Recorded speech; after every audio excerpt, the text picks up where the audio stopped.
আজকে তো গত 16-17 বছর ধরেই আমি ঈদের দিন এই ছাইকাদা ময়দানে আসি, সবার সাথে ঈদ মোবারক করি, আজও সেইটাই করছি।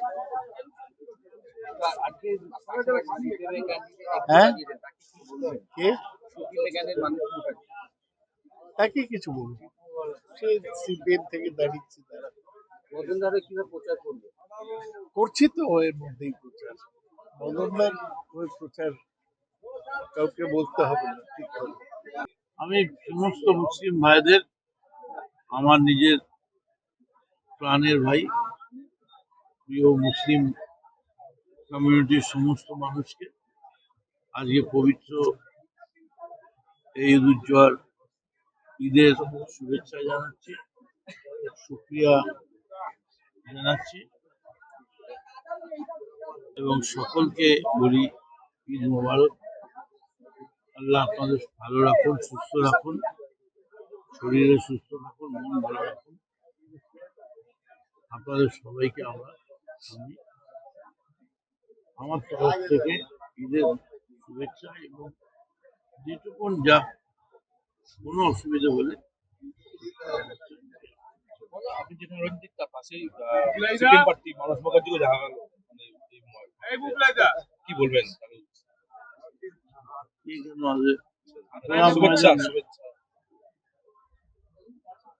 শুভেচ্ছা সবার আমি রাজনৈতিক প্রতিপক্ষ বা এইসব নিয়ে আমি এগুলো নিয়ে কখনো গালাগাল বন্ধ করি। পবিত্র রমজান মাসের শেষে আজকে ঈদের নামাজ, আমরা এখন কমিউনিটি ছাই ময়দানে আছি। একটু আগে আমি মাদ্রাসা নুরিয়াতে ছিলাম।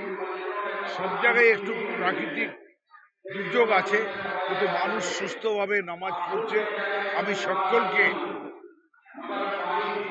সমস্ত কমিউনিটির মুসলিম ভাইদের আমি ঈদ মোবারক জানাই এবং মমতা বন্দ্যোপাধ্যায় যেভাবে হিন্দু, মুসলমান, জৈন, শিখ, খ্রিস্টান সকলকে এই রাজ্যে বাংলাতে একসঙ্গে ভাইচারা বানিয়ে রাখছে, সেই আপিলই করে গেলাম।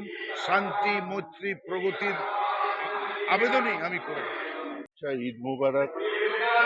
আনন্দের সাথে খুশির ঈদ পালন করার সকলের সাথে আহ্বান থাকবে, মিলেমিশে এই ব্যারাকপুর শিল্পাঞ্চল যে ভাবে বিগত 70 বছর 80 বছর ধরে ঈদ পালন করে এসছে, যে মিলমিশের ঈদ, প্রত্যেকটা উৎসব মিলেমিশে পালন করে এসছে, সেই বার্তাই থাকবে।